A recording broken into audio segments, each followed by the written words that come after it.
자, 오늘 오전 성경 공부는 인간의 창조와 타락에 관해서, 자, 두 번째 강의는, 자, 지난 시간에는 성경이 증거하는 진리, 창조를 살펴봤어요.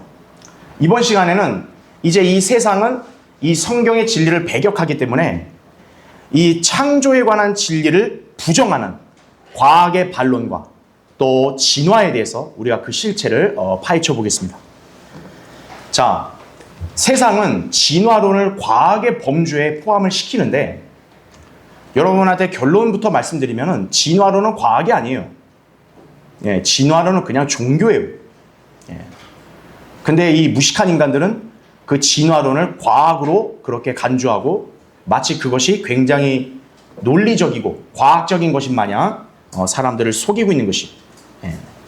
그런데 여러분한테 제가 말씀드렸죠. 성경은 비과학적이거나 비이성적인 책이 아니에요. 성경은 지극히 과학적인 책입니다. 왜 그렇게 여러분한테 말씀드릴 수 있는지를 오늘 여러분 이 강의를 들으시면 이해하시게 될 거예요.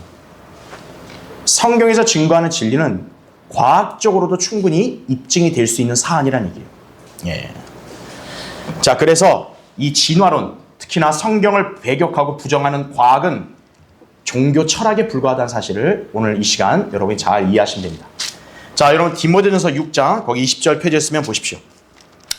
오 디모데야, 내게 맡겨진 것을 지키고, 그 다음에 이제 중요한 표현이 나와요. 비속하고 허황된 뭐라 그래요? 말장난과, 두 번째는 거짓되이 일컬어지는 과학의 반론을 피하라, 이렇게 나옵니다. 자, 성경에서 일찍이요, 오래전부터 우리에게 과학의 반론을 경고하고 있는 거예요. 예. 우리 킹제임스 성경에는 이걸 사이언스, 과학이라고 했는데, 개역 성경은 이걸 지식이라고 변개를 시킨 거예요. 예. 거기에 왜 교묘한 속임수가 있는지를 이제 잠시 뒤에 설명을 드릴게요. 자, 보세요. 세상을 과학과 철학을 맹신할 뿐만 아니라 신봉하기까지 합니다. 그러나 성경은 진리를 반대하는 거짓 이론을 펼치는 과학을 역시나 배격을 합니다. 그래서 여기에 나오는 과학의 반론의 예를 든다면 진화론에 해당이 되는 거예요. 예. 자, 분별 있는 사람들은요, 진화론이 얼마나 허무맹랑한 비과학적 이론인지를 알 수가 있습니다. 예. 그러니까 성경의 창조에 관한 진리를 믿지 않고 진화론을 믿는 사람은요, 좀 이런 말하기 좀 죄송하지만 뇌가 좀 비어있는 사람들이에요. 예. 그러니까 뭐냐면 아예 생각이라는 걸 안 한다는 거예요, 이 사람들은. 예. 그냥 성경 얘기만 나오면 듣기 싫다 이거죠. 예. 아니, 원숭이에서 인간으로 진화됐다는 걸 믿습니까? 뭐 믿기진 않아도 성경 얘기를 하지 마라 이거예요. 예. 그게 이제 거듭나지 않은 인간들의 죄의 본성이라는 거죠. 예. 그러니까 여러분은 상식적으로 다 분별을 하는데, 소위 석박사 받은 사람들, 뭐 대학 교수나 연구원이라는 사람들, 교육자라는 사람들이 성경의 분명한 진리는 믿지 않고 허무맹랑한 진화론을 그냥 인정을 하는 거예요. 일반 학교들은 그런 진화론을 가르치고 있는 게 학생들한테. 그게 바로 이 세상을 마귀가 관장하고 있다는 사실을 여러분 아셔야 돼요. 여러분, 그런 마귀가 관장하는 세상 가운데 살고 있기 때문에 분별력을 가지고 진리의 지식을 잘 깨달아서 여러분은 그런 세상의 풍조와 대세에 휩쓸리면 안 되는 거예요. 예. 자, 이 진화론을 위시한 소위 말하는 창조를 부정하는 이 거짓 지식이 얼마나 모순되어 있는지를 우리가 지금 한번 살펴보겠습니다. 자, 첫 번째 보시죠. 과학, 사이언스라는 용어입니다. 자, 밑에 1번 보시면 사이언스라는 단어가 여러분 어디에서 온 줄 아세요? 킹제임스 성경에서 온 거예요. 예. 디모데전서 6장 20절도 그렇고 다니엘 1장 4절을 보면 그 옛날 고대 바빌론도 뭐냐, 과학이라는 것이 통용이 되고 있었어요. 그런데 제가 좀 전에 여러분 말씀드렸잖아요. 한국 교회들이 쓰는 개역 성경에는 과학이라는 단어가 빠져 있는 거예요. 여기 디모데전서 6장 20절을 지식이란 말로 변개시킨 거예요. 자, 왜 그렇게 교묘하게 변개시켰는지를 살펴볼게요. 2번 보세요. 자, 이 사이언스라는 단어가 히브리어로는 맞다, 헬라어로는 그노시스라는 뜻입니다. 이걸 이제 영어 킹제임스의 번역자들은 디모데전서 6장 20절을 사이언스라는 영어 단어로 번역을 한 거예요. 그러니까 원래 헬라어는 그노시스입니다. 그노시스가 뭐냐면 아는 자 혹은 지식이란 뜻이에요. 그래서 이 그노시스 앞에 영어 알파벳 어를 붙이면 어그노시스라 해서 이게 바로 불가지론이 되는 거예요. 불가지론. 예. 난 모른다 이거죠. 자, 지식이란 뜻으로 사용이 됩니다. 하지만 우리 킹제임스 성경에 이걸 과학이라는 단어로 분명하게 번역을 한 거예요. 3번 보세요. 과학은 실제적인 실증으로 지식임을 입증한 지식체계라고 보통 사람들은 일컬어 이렇게 얘기합니다. 그런데 성경을 대적하여 제기되는 이 진화론을 포함한 과학의 반론은 과학이 주장하는 것은 증명해야만 한다는 원칙대로 증명하지 않고 있다는 얘기예요. 쉽게 말하면 여러분 과학이라는 것은 항상 무엇을 기반으로 해야 되냐면 실험과 증명이거든요. 그렇죠? 소위 세상에서 인정하는 과학은 뭐냐면 실험을 통해 입증이 돼야 돼요. 이게 정말 맞다라는 게. 즉 증명이 돼야지 그게 과학으로 인정이 되는 거예요. 근데 이 사람들은 진화론이나 범주를 대할 때는 증명 자체를 아예 하질 않고 그냥 맹목적으로 받아들이는 거예요. 과학을 신봉한다는 사람은 우연이란 단어를 믿으면 안 돼요. 그런데 이 사람들은 우연이란 단어를 진화론을 대할 때는 그냥 갖다 쓰는 거예요. 바로 그걸 여기서 지적하고 있는 거예요, 지금. 예. 자, 여기 잠깐 한번 보죠, 여기. 우리 킹제임스 성경에는 과학이란 단어가 디모데전서 6장 20절에 분명하게 제시가 됩니다. 영어로 science. 근데 개역 성경에는 이걸 지식이라고 변개를 시킨 거예요.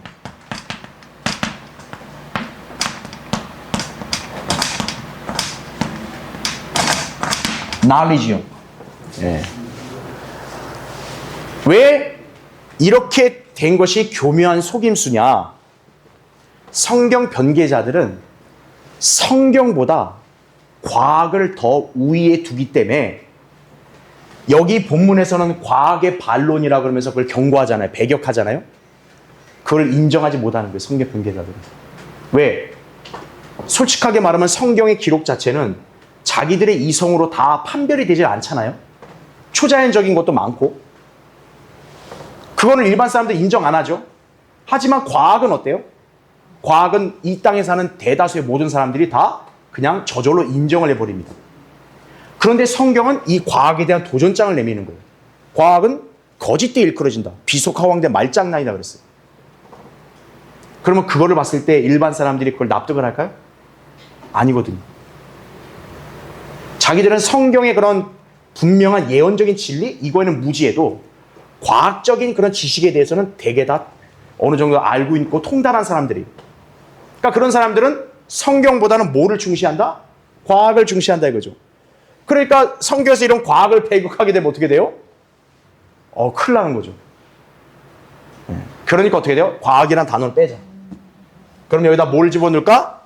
지식이라는 말로 집어넣자 이거 지식이란 말. 바로 여기에 어떤 속임수가 있다? 이 성경 변개자들 개정자들은 성경보다는 뭐를 중시한다? 과학을 중시한다는 거예요.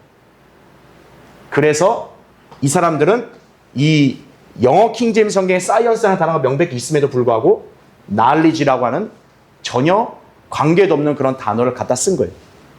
왜냐? 지식이란 말하면 굉장히 포괄적이거든요. 추상적이거든요. 네. 뭐 세상 교육, 뭐 세상문 지식? 성경에 반대되는 게 많으니까 지식이란 말 쓰면 피하란 말. 좋다 이거죠. 근데 과학이란 말 써버리면 야, 과학이라는 건 지극히 객관적이고 논리적이고 합리적인데 그거를 거부하라고? 성경이 이상하네. 사람들이 그렇게 손가락질할 수 있거든요. 그러니까 어떻게 하는 거예요? 과학이라는 단어를 싹 뺀 거예요. 지식이란 말로 갖다 놓은 거예요. 실제로 헬라어에도 아까 얘기했잖아요. 그노시스가 아는 자, 지식이란 단어 뜻하니까 야 헬라어도 맞지 않냐 이렇게 갖다 우기는 거예요. 그럼 그렇게 따진다면 왜 영어 킹제임스의 번역자들은 사이언스란 말 썼겠어요? 왜? 성령님이 개입하신 거예요. 왜냐? 이 과학이라는 이 카테고리로 앞으로 이 세상에 사는 사람들이 성경의 진리를 배격할 걸 아시기 때문에 하나님께서는 그래서 과학이란 단어를 써서 대신 여기다 뭘 붙인 거예요? 과학의 반론이란 말을 붙인 거예요. 즉 성경이 증거하는 창조에 관한 진리를 이 사람들이 반대하는 이론을 펼칠 때 무슨 도구를 사용한다는 거예요? 과학이란 도구를 사용한다는 거예요. 그래서 하나님께서는 그 과학의 반론을 피하라고 말씀한 거예요. 그런 비속화왕된 말장난이다 이거죠. 그래서 우리가 알아야 될 것은 우리는 과학적인 거를 거부하는 사람들이 아니에요. 사람들이 오해하는 게 기독교는 무조건 과학을 배척하냐, 그게 아니에요. 그리스도인은 과학적이고 수학적인 법칙은 다 인정합니다. 우리가 만약 과학적인 걸 인정 안 하면 우리가 지금 이런 걸 왜 쓰고 있어요? 다 쓰는 거죠. 그럼 여기서 말하는 과학은 뭐냐면 바로 창조를 배격하는 과학을 말하는 거예요. 이게 바로 오늘날 뭐다? 진화론이라는 거예요. 진화론. 이 진화론이라는 이 아주 사악한 그런 거짓 이론과 지식을 과학으로 포장을 해서 성경의 진리를 이렇게 대적을 하는 거예요. 그래서 그거를 비속화왕대 말장난이라 일컫는 거예요. 여러분이 알아야 될 거 뭡니까? 과학이 우위예요? 성경이 우위예요? 성경이 우위라고요. 성경은 과학을 입증할 수 있지만 과학은 성경을 입증할 수 없어요. 그 우열을 확실하게 가려야 돼요. 이 과학의 영역에서 이게 참인지 거짓인지는 성경으로 입증하는 걸로 결정되는 거예요. 반대로 과학에서 뭐라고 떠들어댔다 이거예요. 이걸 갖고 성경을 갖다가 성경이 여기 과학에다 맞춘다? 아니에요. 과학이 성경에 맞춰야 되는 거예요. 그래서 그 과학의 영역 안에서 성경의 진리와 일치된다 이거예요. 그러면 인정하는 거예요. 그러나 성경의 진리에 역행한다 이거예요. 그럼 그게 과학이니 철학이니 뭘 갖다 붙여도 우리는 싹 다 그거 다 배격한다는 얘기예요. 그게 성경적인 신앙이라는 사실 여러분 아셔야 되는 거예요. 그렇죠? 자, 우리가 이제 지금부터 볼 이 과학의 영역에서도 우리가 과학적인 시각으로 만약에 이 성경의 진리를 보게 된다 했을 때 하나님의 창조가 과학적으로도 입증될 수 있다는 사실을 여러분이 이해하시게 될 거예요. 지금부터. 그렇죠? 자, 그래서 아까 제가 이 과학이라는 용어를 설명했고 밑에 화살표 보면 그래서 성경의 진리를 배격하는 이 과학이라 했을 때는 이거는 그냥 종교적 신념에 불과하다는 사실을 아셔야 돼요. 왜요? 객관적인 입증을 생략하고 그냥 우기는 거거든요.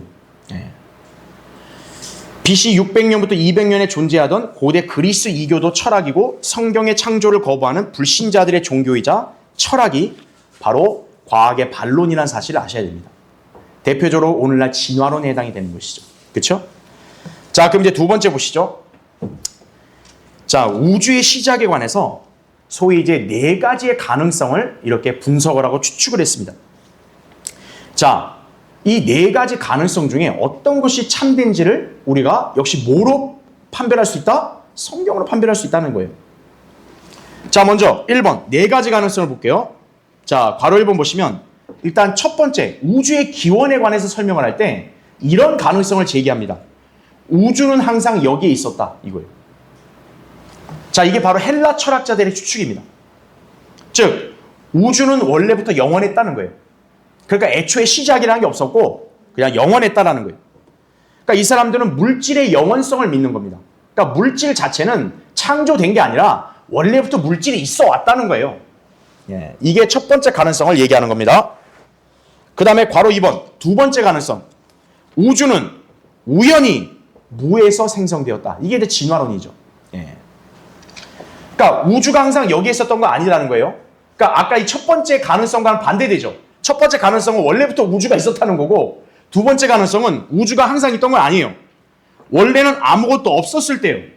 근데 갑자기 원인 모를 큰 폭발이 일어나고 또 먼지 구름이 모여서 우주가 우연히 무에서 생성되었다는 기원설이 바로 이 두 번째 가능성이에요.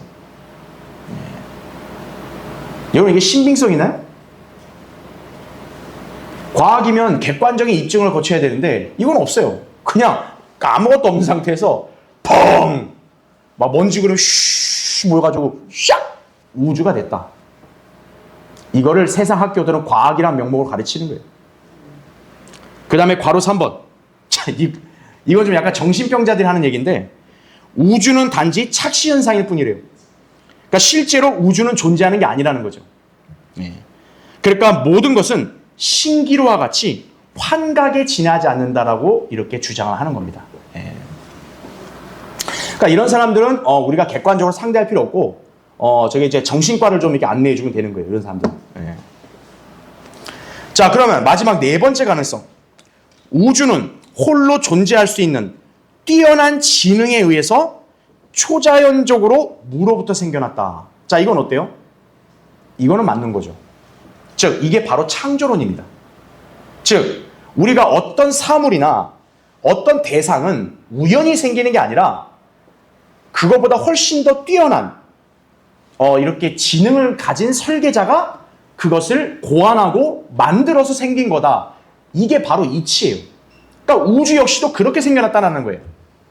자, 이것은 성경에서 입증이 될 수 있죠. 왜냐? 예수 그리스도께서도 이렇게 창조에 관해 말씀하셨잖아요. 그리고 모세 역시도 창세기 1장 2장에서 자, 태초 하나님께서 어떻게 이제 이 만물을 창조하셨는지를 정확하게 설명을 하고 있죠. 그렇죠? 다윗도 시편 145, 147편에서 얘기했고 바울 역시도 이러한 견해를 피력을 했다는 얘기죠. 한번 찾아보죠. 골로새서 1장 한번 보세요. 거기 15절부터 제가 17절까지 읽겠습니다. 그는 보이지 않는 하나님의 형상이시며 모든 피조물의 첫 태생이시니 이렇게 나오죠. 바로 예수 그리스도가 육신으로 나타나신 하나님이시라는 증거예요. 자, 근데 16절 보세요. 이는 뭐라 그래요? 만물이라 그러죠. 만물이 누구에 의해서요? 그에 의하여 창조되되 이렇게 나옵니다. 하늘에 있는 것들과 땅에 있는 것들과 보이는 것들과 보이지 않는 것들과 보좌들이나 주권들이나 정사들이나 권세들이나 만물이 그에 의하여 또 그를 위하여 창조되었기 때문이라. 그는 만물 이전에 어떻다? 계신다 이거죠. 만물 이전에 계신 설계자가 만물을 설계하고 만들었다는 얘기죠. 그 다음에 어떻게 하는 거예요? 또 만물은 그로 말미암아 존속하는 이라죠. 창조주께서 창조하신 세계가 마음에 안 들면 엎을 수도 있겠죠. 여러분 그 예술가들이 어때요? 자기가 만든 작품이 마음에 안 들면 다 찢어져 버리잖아요. 하나님도 창조 세계를 그렇게 할 수 있는데 그분이 그렇게 안 하고 계시는 거죠. 그것을 히브리서 1장 3절에서는 능력의 말씀으로 붙들고 계신다고 나옵니다. 자, 그래서 이러한 견해를 우리는 창조론이라 부른다는 거죠. 자, 그렇기 때문에 이 네 가지 가능성을 얘기하는데 이 중에 과학적이고 성경적인 것은 당연히 네 번째겠죠. 그렇죠? 자, 그럼 2번 보세요. 그럼 여러분 벌써 답을 알잖아요. 근데 과학은 인간들을 기만을 합니다. 이 네 가지 가능성 외에 다른 가능성은 없어요. 그렇죠? 그러면 입증이 되는 거를 받아들여야 되는데. 그렇죠? 철학자들, 과학자들, 교육자들은 네 가지 가능성을 모두 제시하지 않습니다. 즉 뭐냐? 우리는 네 가지 가능성을 다 열어놓고 이 중에서 뭐가 객관적인지를 우리는 발견한단 말이에요. 근데 소위 배웠다는 사람들은 이거를 다 오픈하지 않아요. 왜? 오픈하게 되면 사람들이 실체를 알거든요. 그러니까 자기가 믿고 자기가 신봉하는 것만 딱 주장하는 거예요. 그게 바로 기만이라는 얘기죠. 자, 그러면 이제 네 가지 가능성에 대한 평가를 볼게요. 먼저 맨 밑에 괄호 1번. 연력학 제1법칙은 두 번째 가능성이 옳지 않다는 사실을 입증한다 그랬어요. 다음 페이지 보세요.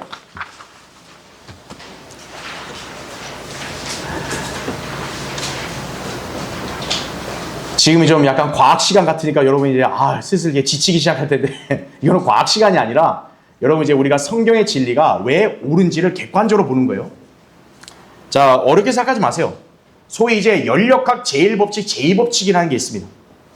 자, 거기 연력학 제1법칙이 뭐냐면 에너지 보존의 법칙이에요. 그러니까 이건 소위 과학에서 자기들이 주장하는 거예요. 자, 에너지 보존의 법칙이 뭐냐면 거기 메뉴에 보면 이 법칙은 어떤 형태의 에너지가 다른 형태의 에너지로 바뀔 수는 있으나 자, 밑줄 친 거 잘 보세요. 스스로 생성이 되거나 스스로 소멸되지는 않는 것을 말한다는 얘기예요. 자, 그 예로 밑에 보세요. 자, 물레방아가 나온단 말이에요. 여러분 이제 물이라는 그런 개체를 물레방아에 떨어뜨려요. 그럼 물레방아가 움직이죠. 물이란 에너지가 어떻게 발산된 거예요? 위치. 움직이는 위치 에너지로 지금 이렇게 발현이 된 거죠. 자, 근데 여기다가 이제 쉽게 말하면 거기에 모터를 돌립니다. 그렇죠? 물이 움직이는 그 에너지로 모터를 움직여요. 운동 에너지죠? 그런데 모터라니까 뭐가 생겨요? 전기가 생기는 거죠. 그 전기 에너지를 통해서 뭡니까? 빛 에너지와 열 에너지를 발산하게 됩니다. 자, 어때요? 최초에 가진 개체 에너지가 형태가 바뀌어서 나오죠, 지금. 그런데 여기서 중요한 게 뭡니까? 이게 형태가 바뀐다 해도 결국 뭐예요? 에너지의 총량은 원래 에너지와 똑같다는 얘기예요. 예. 그러니까 예를 들어 여러분이라는 한 사람이 각자 에너지가 있을 거 아니에요. 여러분이 가지고 있는 그 에너지를 어떤 거는 물건을 들고 어떤 거는 여러분이 달리기를 하고 또 어떤 건 여러분이 이렇게 앉았다 일어나기를 하고 다 활동이 달라요. 그렇죠? 그럼 여러분의 에너지는 각각 그렇게 분산이 된 거죠. 하지만 결과적으로 에너지의 총량은 어때요? 원래 여러분이 가지고 있는 그 에너지 그대로인 거죠. 예, 이게 에너지 보존의 법칙이에요. 예. 그래서 그 옆에 도표를 보세요. 그러면 여러분 이제 이해가 되실 거예요. 에너지 총량은 어떻게 돼요? 보존이 되고 형태만 변했다는 얘기예요. 이게 연력학 제1법칙입니다. 그래서 아까 얘기했던 위치 에너지가 만약 위치 에너지가 100인데 이게 위치 에너지 50, 운동 에너지 50 이렇게 분산될 수 있겠죠. 또 이 운동 에너지가 전기 에너지로 또 반반이 분산될 수 있겠죠. 그리고 또 이것이 나중에 빛 에너지, 열 에너지로 또 분산이 되겠죠. 자, 형태는 어때요? 하나의 에너지가 다양한 형태로 나타나요. 하지만 원래 그 에너지의 총량은 처음이랑 똑같다는 얘기예요. 이게 에너지 보존의 법칙입니다. 자, 그래서 이 에너지 보존의 법칙이 성립되려면 전제가 뭐예요? 에너지가 없는 상태에서는 어때요? 애당초 에너지가 나올 수 없다는 얘기예요. 즉, 아무것도 없는 상태에서 진화론이 뭡니까? 우연하게 갑자기 큰 폭발이 일어났다는 거죠. 그건 연력학 제1법칙에도 어긋나는 거죠. 폭발이라는 게 일어나려면 애당초 에너지가 있어야 폭발이 나는 거예요. 아무것도 없는데 어떻게 그 폭발이라는 에너지가 발산이 됩니까? 그렇죠? 그러니까 진화론은 소위 과학에서 주장하는 자기들 연력학 1법칙도 모순이 되는 거예요. 그걸 얘기하고 있는 거예요. 그래서 뭐 우연히 큰 폭발로 우주가 생겼다. 이거는 아예 비과학적이란 얘기죠. 그래서 제가 아까 얘기했죠. 이건 뭐예요? 그냥 맹목적인 종교예요. 종교. 그냥 신념이고. 그렇죠? 예. 자, 그 다음에 괄호 2번 보시죠. 연력학 제2법칙이 있습니다. 이게 이제 소위 말하는 엔트로피 법칙이라는 건데, 자, 이것은 첫 번째 가능성이 옳지 않다는 사실을 입증하는 겁니다. 자, 우리 아까 우주에서 첫 번째 가능성이 뭐라 했어요? 우주는 원래부터 있었다라고. 그러면서 그대로 쭉 있었다. 이렇게 얘기한단 말이에요. 그렇죠? 항상 있었다고. 그럼 우주가 원래부터 있어가지고 지금까지 쭉 그냥 이어져 왔다는 거잖아요. 근데 이거는 연력학 제2법칙에 어긋나게 됩니다. 왜냐? 동그라미 1번 보세요. 이 법칙은 모든 것은 다 소모된다라는 것을 학문적으로 표현하는 거예요. 즉 뭐냐면 여러분이 새 거를 샀어요. 여러분 그 새 거가 새 거대로 영원히 남나요? 아니죠. 낡게 됩니다. 그리고 소모품 같은 경우는 어때요? 언젠가 다 소모가 돼버려요. 그게 이제 엔트로피 법칙이에요. 그러니까 그 엔트로피 법칙을 기준으로 본다면 우주가 원래부터 쭉 영원히 계속 그대로 있어 온다는 건 맞아요? 틀려요? 틀리게 되는 거예요. 예. 자, 에너지는 어떻게 됩니까? 소비가 됩니다.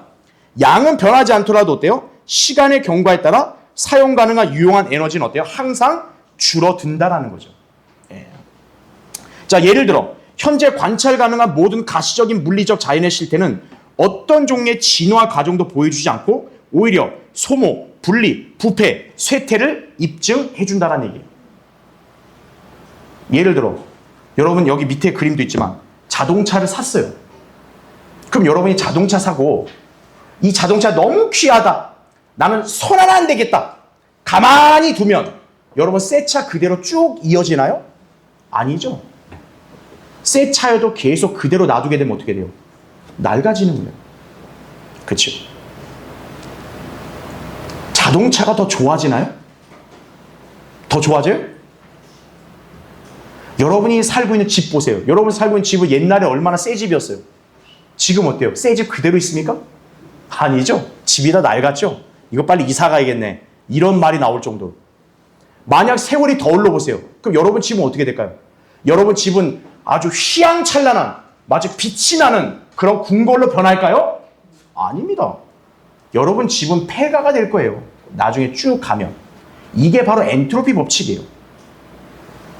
그러니까 우주가 처음부터 영원히 그대로 쭉 계속 있어 왔다라는 것은 과학적인 법칙으로도 어긋난다는 얘기예요. 그게. 자, 그래서 이 엔트로피 법칙은 지극히 성경적인 진리입니다. 성경도 이 법칙을 입증합니다. 한번 찾아보죠. 베드로후서 3장 한번 보세요. 자, 베드로후서 3장 거기 3절부터 볼게요. 먼저 알 것은 이것이니 마지막 날들에 조롱하는 자들이 와서 그들의 정욕대로 행하며 말하기를 그가 온다는 약속이 어디 있느냐? 조상들이 잠든 이래로 만물은, 자, 뭐라고 얘기해요 지금? 창조의 시작부터 그대로 있다 하리니 이렇게 얘기합니다. 이게 거짓말이라는 거죠. 그 거짓말이라는 게 바로 5절에 나옵니다. 이는 그들이 이것을 어떻게 한다? 고의로 잊으려 함이라. 정말로 만물의 창조가 그대로 있다 그래요? 이게 바로 아까 우주의 가능성, 첫 번째 가능성 얘기한 사람들인 거죠. 우주는 원래부터 쭉 있어 왔다 그대로. 예수 그리스도를 믿지 않는 죄인들은 똑같은 얘기하는 거예요. 아, 야, 우연히 또는 원래부터 쭉 있었던 거야. 이렇게 얘기합니다. 근데 세상이, 지금 우리 성경은 하나님이 창조한 걸 믿잖아요? 그럼 하나님이 창조한 대로 지금 그대로 쭉 이어져 왔냐? 그게 아니라는 거예요. 5절 보시면 계속 하나님의 말씀에 의해 하늘들이 언제 있었다? 옛적부터 하늘들이 있었어요. 그 다음에 땅은 어디에서 났다? 물에서 났고 물 안에 있었다는 것인 거죠. 이게 언제요? 창세기 1장 2절이죠. 최초의 창조 이후에 우주적인 심판이 이루어지면서 어때요? 우주가 물에 잠겼죠. 땅도 어디에 있었다? 물 안에 있었다는 거예요. 그래서 6절에 뭐라고 합니까? 이로써 이전에 있던 세상은 어떻게 다 물이 범람해서 멸망하였느니라. 제가 이거 저번에도 얘기했다시피 이 노아의 홍수라 얘기하는 거 일반 교회들이. 노아의 홍수 아니에요, 이거는. 노아의 홍수 때는 하늘이 멸망한 적이 없어요. 노아의 홍수는 지구만 물에 잠겼죠. 지금 여기 5절은 뭡니까? 이전에 있던 세상이라 했을 때는 옛적부터 지어진 하늘들까지 포함하고 있는 거예요. 그게 다 물에 잠겨서 멸망했다는 얘기를 하는 겁니다. 그러니까 그것도 모르고 이 사람들은 재창조를 모르니까 아, 이거 노아의 홍수다 이런 소리 하고 앉아있는 거예요. 그래서 마치 노아의 홍수가 이전 세상, 노아의 홍수 이후가 현재 세상 그렇게 얘기하는 거예요. 천만의 말씀이라고. 노아의 홍수 이전이나 이후나 하늘은 똑같아요. 첫째 하늘, 둘째 하늘, 셋째 하늘 그대로 있었어요. 오히려 변형이 일어난 거는 창세기 1장 2절이죠. 오히려. 자, 그래서 7절 보세요. 그러나 현재 있는 하늘들과 땅 이렇게 나오죠. 이게 창세기 1장 3절 인류 역사부터 지금까지를 말하는 거예요. 그 현재 있는 하늘들과 땅은 자 어떻게 돼 있대요? 그 동일한 말씀으로 보존되어 있을 때라는 거죠. 자, 여기서만 봐도 진화가 안 맞다는 게 집중되죠. 왜? 이 우주 만물, 세상이 우연히 알아서 운행되는 게 아니라 누군가가 그거를 지키는 거예요. 왜 지키고 있다고 나올까요? 거기 보세요. 7절에 경건치 아니한 자들의 심판, 그 다음에 멸망의 날에 어떻게 하려고요? 불을 사르려고 간주된 것이니라고. 즉 하나님의 관점도 뭐예요? 창조한 것이 영원히 가는 게 아니고 여기도 불로 살라서 없애버려야 되는 거예요. 즉 이 만물이라는 것도 어때요? 현재 있는 만물도 언젠간 소모가 돼야 되는 거예요. 근데 지금 소모가 안 되는 이유는 뭐예요? 하나님이 그걸 보존하고 있는 거예요. 붙들고 있는 거예요. 왜? 바로 여기 8절에 나오죠. 하나님이 하루가 1000년 가고 1000년 하라고 했다고 하죠. 왜? 멸망하지 않고 죄인들이 회개하기를 원하시기 때문에 기다리고 계시는 거예요. 그래서 현재 있는 세상을 하나님이 쓸어버리지 않으시는 거예요. 불로 살라버리지 않으시는 거예요. 원래 과학적인 법칙이라면 세월이 흘렀기 때문에 불로 살라져야 되는데 하나님이 딱 붙잡고 있는 거예요. 보존시키고 있는 거예요. 하지만 이제 시간이 되면 어떻게 될까요? 거기 10절 보세요. 그러나 주의 날이 자 그다음 어떻게 한대요? 밤에 도둑같이 오리니 그날에는 하늘들이 자 어떻게 된대요? 굉장한 소리를 내며 사라지고 바로 이제 이 하나님이 창조한 세계가 이제 여기서 사라지는 거예요. 이게 바로 엔트로피 법칙이에요. 네. 그러니까 하나님도 이 엔트로피 창조하셨기 때문에 엔트로피 법칙이 있는 거예요. 그래서 사물이라는 게, 존재라는 것은 시간이 흐르면 어떻게 된다? 결국 쇠퇴하고 소모되는구나 이거예요. 그래서 하늘들이 굉장한 소리를 내며 사라지며 우주의 구성 요소들이 어떻게 된다? 맹렬한 불로 녹아내리며 땅과 그 안에 있는 일들이 어떻게 된다요? 타버릴 것이라 그죠. 여러분이 가진 물건이 오래되면 뭐가 돼요? 쓰레기가 되죠. 여러분 쓰레기는 어떻게 해야 돼요? 소각장에다 불태워버려야죠. 그렇죠? 바로 그런 이치예요. 하나님 보실 때도 이 만물이 이제 죄악으로 더러워지면 하나님 다 불로 살라버리시는 거예요.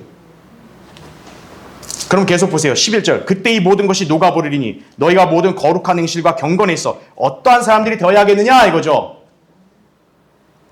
세상은 곧 불타 사라질 건데 거기에 마음 뺏기고 세상에 따라가고 세상의 그런 불변한 그런 유행과 죄악과 유혹에 넘어가서 살면 그것이 되겠느냐 이렇게 묻는 거예요. 12절 보세요. 하나님의 날이 오기를 고대하고 열망하라. 그때는 하늘들이 불에 타서 녹아버리고 우주의 구성 요소들도 맹렬한 불에 녹아내릴 것이나 이거죠.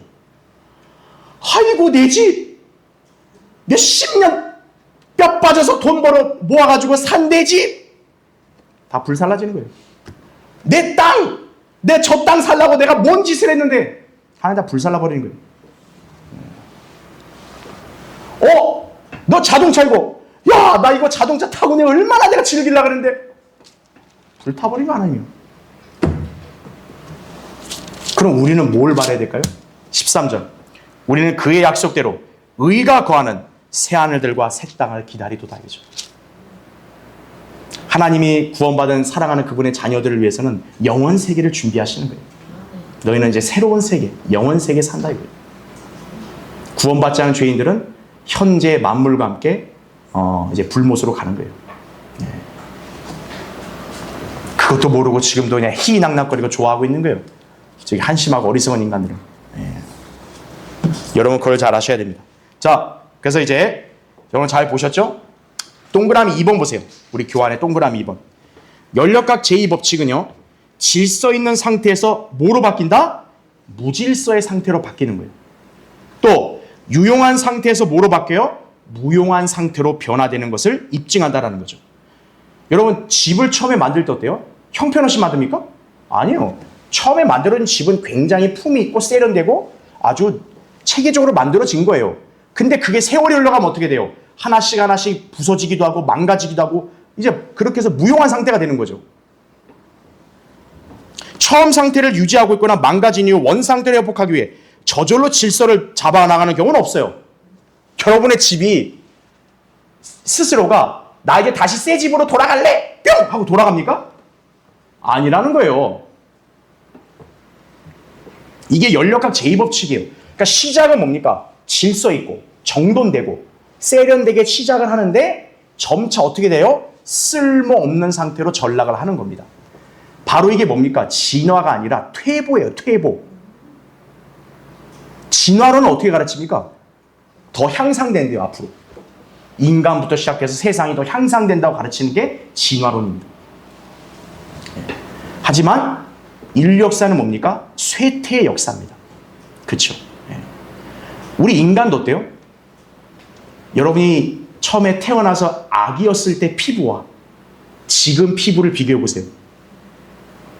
나는 아기 때보다 지금 피부가 좋다 하시면 손 들어보세요.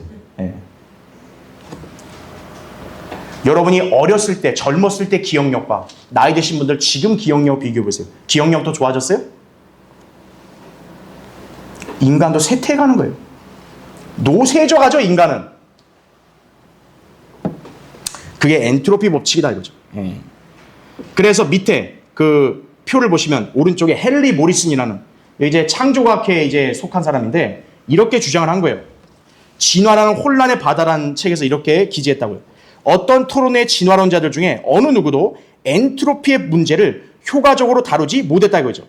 대부분은 그 문제가 핵심 사항으로 거론될 때마다 어떻게 했다? 무시해버렸다는 거죠. 이게 이제 소위 성경의 무지한 이 어리석은 자들이 할 수 있는 최후의 수단이에요. 뭐예요? 무시. 성경으로 딱 진리 지적하면 무시. 그러니까 딱 지적하면 무시. 이게 할 수 있는 거예요. 그들이 할 수 있는 최후의 수단. 자, 밑에 동그라미 3번. 연력학 제2법칙은 실증할 수 있는 생물 발생화 법칙에 더 큰 설득력을 부여합니다. 즉 이게 뭡니까? 여기 봤다시피 애초에 처음부터 완벽한 게 딱 나오나요? 아닙니다. 질서 잡힌 게 나오려면 누군가가 그거를 만든 사람이 있어야 나오는 거예요. 여러분 자동차 그냥 나왔어요? 자동차 만들었으니까 나온 거 아니에요. 그렇죠? 스마트폰 그냥 나왔습니까? 여러분 스마트폰을 다 해체해 보세요. 분해시키고 통에다 넣어놓은 다음에 이렇게 하고 저기 구석에 놓은 다음에 한 10년 뒤에 와서 스마트폰 하나 생겼지? 생겼습니까? 그 진화론 믿는 사람들 그렇게 믿는 사람들 똑같은 거예요. 네.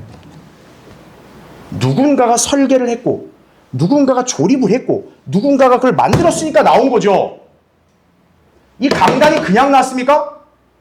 목수가 이걸 딱딱딱 설계 나온 거 아니에요, 이게. 그런데 만물은 그냥 나온다고요? 말이 안 되는 거죠. 그래서 연력학 제2법칙은 거기 밑줄 친 거 보세요. 생명이 뭡니까? 생명으로부터 나온다는 걸 보여주는 거예요. 그쵸? 여러분, 나무가 사람을 낳아요? 사람을 누가 낳는 거예요? 사람이 낳는 거죠. 그쵸? 선풍기가 강아지를 낳아요? 강아지는 강아지가 낳는 거죠. 생명은 생명으로부터 나온다고요. 모든 살아있는 유기체는 살아있는 유기체로부터 시작이 되는 거예요. 어떤 과학자도요, 살아있는 것이 죽어있는 것에서 시작했다는 것을 경험적으로 실증하지 못했어요. 영영 못하죠. 예. 자, 그 다음 페이지 보세요. 자, 세 번째 이론이 뭐였습니까? 우주는 착시현상이라고 그랬죠. 이런 거 이거 볼 거 없습니다. 그냥 정신병자이기 때문에 여러분이 이제 정신병원을 안내해주면 되는 거예요. 여기 연락해서 한번 가보시는 게 좋겠다고. 예. 정말 진심으로 그렇게 바란다고. 예. 그렇게 하시면 되는 거예요. 예. 뭐 말할 것도 없죠. 그래서 가장 가능성 있고 바른 주장은 뭡니까? 창세기 1장 1절이에요. 태초에 하나님께서 하늘과 땅을 창조하셨느니라. 땡. 더 이상 말할 필요 없어요. 뭘 말합니까? 그죠? 지금 여러분이 살고 있는 집, 여러분 집이세요? 누군가 딴지 거래요. 이게 왜 당신 집이야? 그럼 여러분 뭐라고 얘기하실 거예요? 그냥 내 집이야. 그럴 겁니까? 계약서 보여주면 돼요. 집문서 보여주고, 봐봐, 여기 주인 누구야? 나지? 땡. 그럼 끝나는 거예요. 우주 만물이 어떻게 돼? 창세기 1장 1절. 땡! 자, 세 번째 보세요. 진화론의 문제점과 평가를 보겠습니다. 자, 1번 보시면 연력학 제2법칙과 모순되는 주장이에요. 여러분, 이 진화론이 바로 뭐냐면 결국에는 군국주의, 제국주의를 낳은 거예요. 히틀러 같은 인간을 낳은 게 바로 진화론입니다. 여러분, 일단 거기 보세요. 괄호 1번에 헐버트 스펜서가 이렇게 말해요. 진화는 항상 근본적으로 물질의 통합이며 운동의 소산이다. 이렇게 얘기합니다. 그뿐만 아니라 진화론자들은 뭐냐? 자연의 진행이 단순한 것에서 복잡한 것으로 계속 나아간다. 이렇게 주장을 해요. 그럴까요?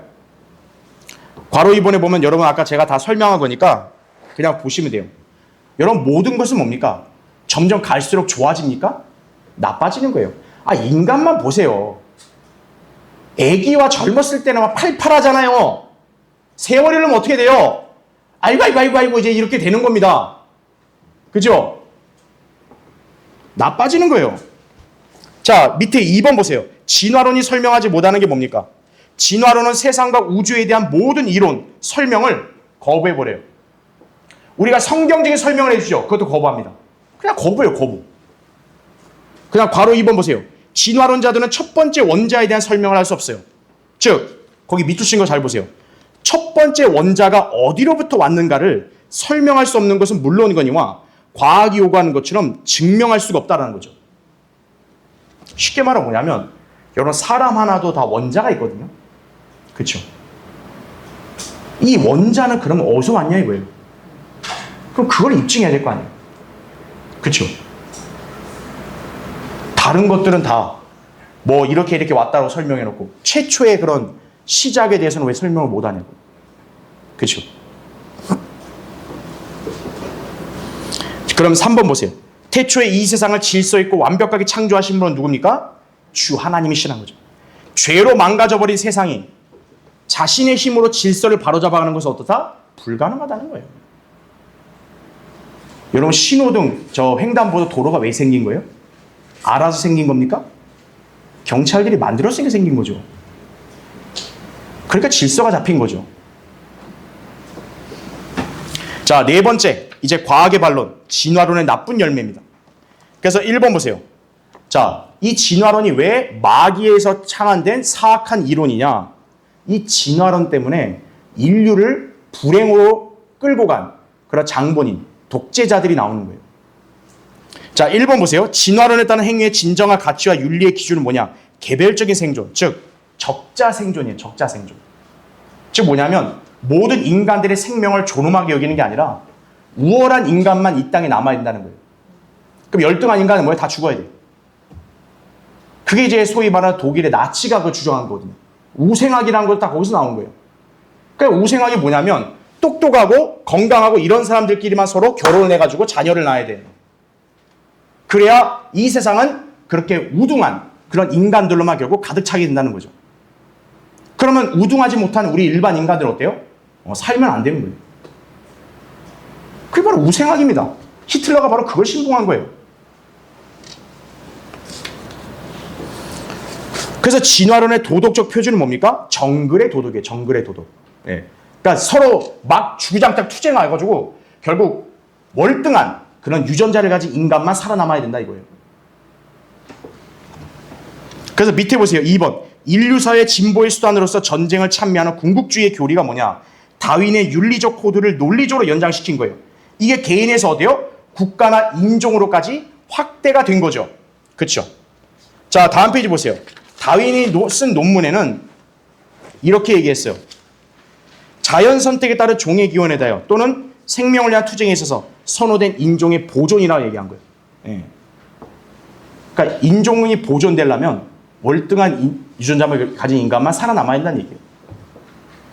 그러니까 진화론이 현대 궁극주의 철학의 초석이 된 거죠. 그러니까 히틀러는 이제 게르만족을 굉장히 우수한 인종이라 여기고 이 아리안 인종을 갖다가 굉장히 열등한 인간이라고. 그래서 이런 인간들이 지구상에 없어야 된다고 생각한 거거든요. 그래서 아리안 인종들이 많이 있던 게 뭐냐면 소련이에요. 그래서 독일이 소련을 친 거예요. 그래서.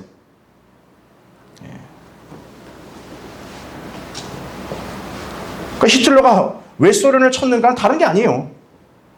자기가 권력을 잡은 게 뭐냐면 독일 사람들을 선동할 때 우리 게르만 인종이 가장 우수한 인종이다 이거예요. 여기에 이제 반대되고 열등한 게 뭐냐? 소련의 아리안족이나 그냥 유대인들이다 이거예요. 그래서 다 죽여야 된다고. 그래 나치 수용 있는 거예요. 그래서. 예. 자, 괄호 2번에 궁극주의의 대표자, 진화론적인 관점으로 궁극주의가 자연법이라고 대담하게 주장한 거예요. 니체가 이런 얘기했죠. 남자는 전쟁을 위해 훈련받아야 하며 여자는 전사나 전사의 어리석음을 개조하기 위해서 훈련받아야 된다 이거죠. 밑에 히틀러는 이렇게 얘기했습니다. 전체 자연계가 강한 자와 약한 자 사이의 지속적인 투쟁이며 약한 자에 대한 강한 자의 영원한 승리다 이렇게 얘기한 거예요. 그러니까 독일이 결국 승리해서 독일이 세상을 지배해야 된다 이거예요. 이게 진화론 때문에 이런 게 나온 거예요. 자, 3번 보세요. 무신론은 영적인 영역에서 진화론이 논리적으로 표출된 것이라 보시면 돼요. 괄호 1번 보시죠. 공산주의자들 마찬가지입니다. 하나님과 성경을 제거하고 진화론을 하나의 종교나 종교적 가르침으로 수용을 합니다. 진화론은 어떤 자연적 원인을 발견하려고 노력해왔고 인간은 자신의 죄들에 대한 찔림으로 인해 하나님께로부터 도망가려고 뭐를 택했다? 진화론을 택한 거예요. 성경은 뭡니까? 인간은 태어날 때부터 죄성을 가진 죄인이다 이거예요. 그래서 인간은 죽고 지옥에 간다 이거예요. 그래서 하나님의 아들 예수 그리스도가 당신의 죄를 사하기 위해 십자가 피를 죽으셨다. 이 사실을 믿으면 구원받는다 이거잖아요.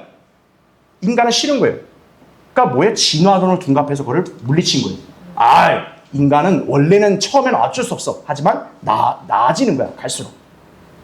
이거죠. 그래서 바로 이번에 다윈의 책은 하나님에 대한 인간의 믿음을 파괴하고요. 마르크스의 책은 인간이 개인적으로 번영을 누릴 수 있는 권리에 대한 인간의 믿음을 파괴한 거죠. 예.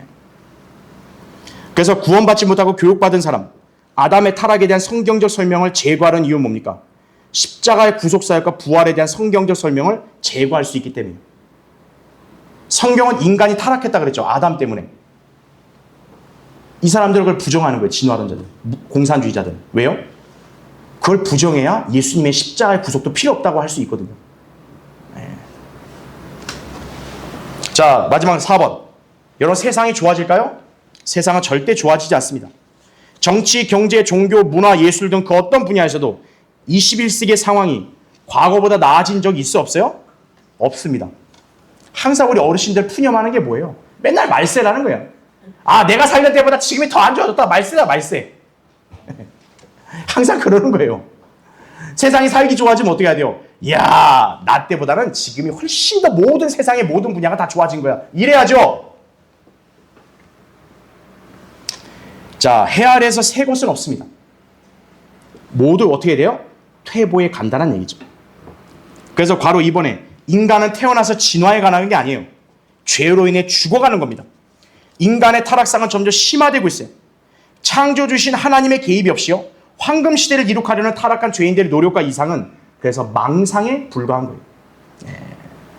망상에서 헤어나오십시오 이거예요.